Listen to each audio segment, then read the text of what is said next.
Hello everyone, welcome to my channel reshmi blog. কয়েকদিন আগে একটা ভিডিও প্রচুর ভাইরাল হয়েছিল, সেটি হলো গোলাপ ফুলের পকোড়া। তো আজকের রেসিপি ফুলেরই পকোড়া, তবে গোলাপ ফুল নয়, কুমড়ো ফুল। প্রথমে যেটা করতে হবে, ভালোভাবে কুমড়ো ফুলগুলো ধুয়ে নিতে হবে জলে। তারপর ভালোভাবে ফুলগুলো কুচি কুচি করে কেটে নিতে হবে। তো এই কুমড়ো ফুলের সঙ্গে আলু দেয়া যায়, তবে আমি আজকে আলু দিইনি। পেঁয়াজ কুচি করে নিয়েছি, লঙ্কা কুচি করে নিয়েছি। এবার পরিমাণ মতো বেসন নিয়ে নিয়েছি, আর তার মধ্যে পরিমাণ মতো হলুদ, স্বাদ মতো নুন নিয়ে ভালোভাবে মাখিয়ে নিতে হবে। প্রথমে খানিকক্ষণ জল ছাড়া সবকিছু মিক্স করতে হবে।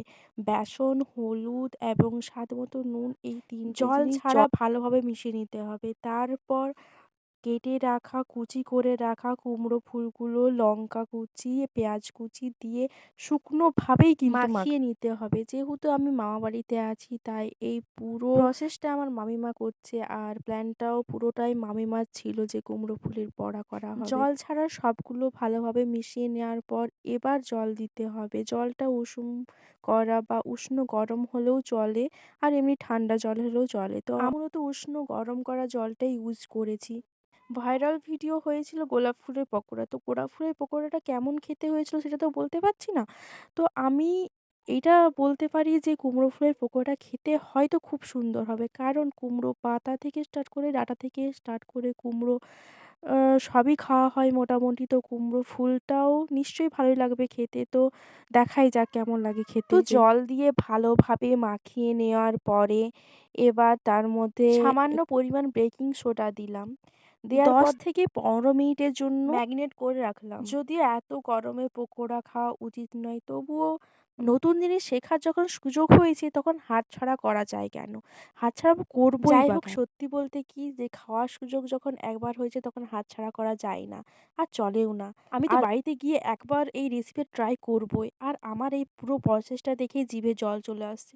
আর গরম, এই গরমটাও খুব বেড়েছে। তো যাই হোক, কড়াইতে সাদা তেল গরম করার জন্য রেখে দেওয়া হয়েছে। তো কড়াইতে তেলটা গরম হয়ে গেছে, এবার পকোড়াটা ছাড়া পালা। তো মামিমা ভালোভাবে পকোড়াটা ছেড়ে দিচ্ছে।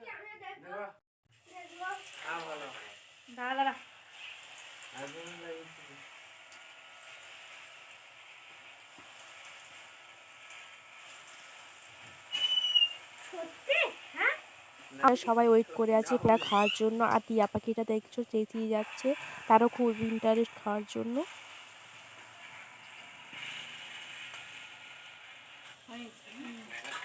পকোড়াটা খুব সুন্দরভাবে লালভাবে ভেজে নেওয়া হয়েছে, আর দেখে মনে হচ্ছে খুবই সুস্বাদু হবে। তো আমার জিভে জল চলে আসছে। তো পকোড়ার রংটা কেমন এসছে তোমরা দেখে নাও একবার।